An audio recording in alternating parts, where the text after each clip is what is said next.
Dạ, kính thưa quý thầy cô, thì sau đây tôi xin đại diện trường Trung học phổ thông Đốc Binh Kiều Cai Lậy xin trình bày thực trạng biện pháp nâng cao chất lượng môn vật lý trong kỳ thi tốt nghiệp trung học phổ thông các năm vừa qua.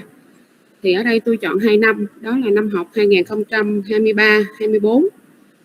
là cái năm mà còn chương trình sách cũ,